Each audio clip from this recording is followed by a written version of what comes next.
Have you ever worried about being canceled, losing your job because of standing up for what you believe? It nearly happened to me, but I'm still standing.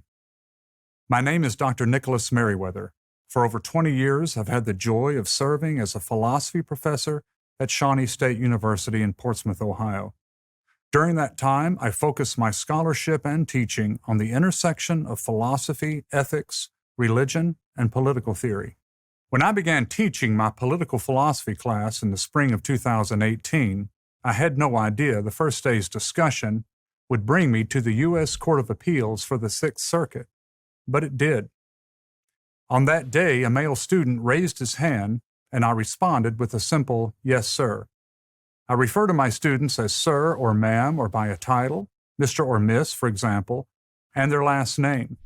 The formality fosters an atmosphere of seriousness, mutual respect, and courtesy, and I've always referred to students based on their biological sex. After all, that is who they are.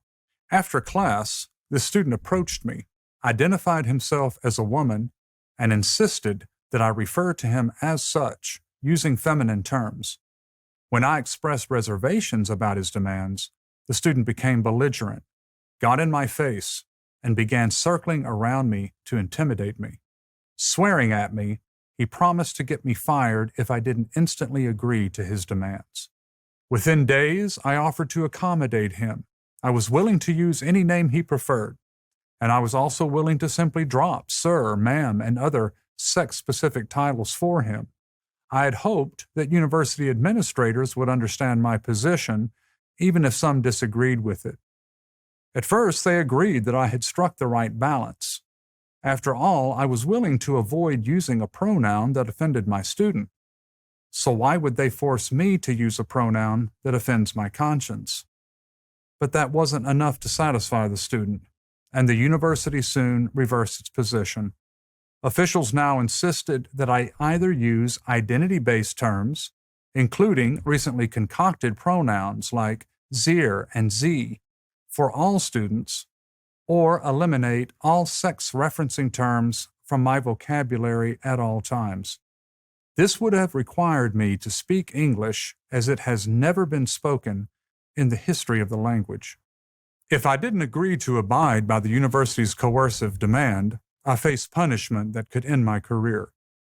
And even if I did, every slip-up would become grounds for complaints, intrusive investigations, and punishment. Sure enough, when I did not accept these demands, the university punished me and rejected my appeal. This is what we have come to expect from cancel culture, a zero-sum game where only complete submission can be accepted. No compromise, no free speech, no efforts for mutual respect. So with the help of Alliance Defending Freedom, I filed a lawsuit to defend my rights and protect the job I love. I felt confident that in a country in which schools cannot force students to recite the Pledge of Allegiance, courts would recognize that universities cannot force professors to say things we do not believe, especially when they are so self-evidently false. This is why I was greatly disheartened when the district court ruled against me on every point, throwing out my case. But we appealed, and after more than 2 years of litigation, the Sixth Circuit rightly recognized the university's demands as an assault on the First Amendment freedoms of faculty members. The court wrote, "If professors lacked free speech protections when teaching, a university would wield alarming power to compel ideological conformity. A university president could require a pacifist to declare that war is just, a civil rights icon to condemn the freedom riders, a believer to deny the existence of God, or a Soviet emigre to address his students as comrades. That cannot be." Exactly. Professors in public universities cannot be coerced into endorsing an ideology we reject. Before our current cancel culture era, this would have been as obvious as any truism in higher education or American society, including men can't be pregnant.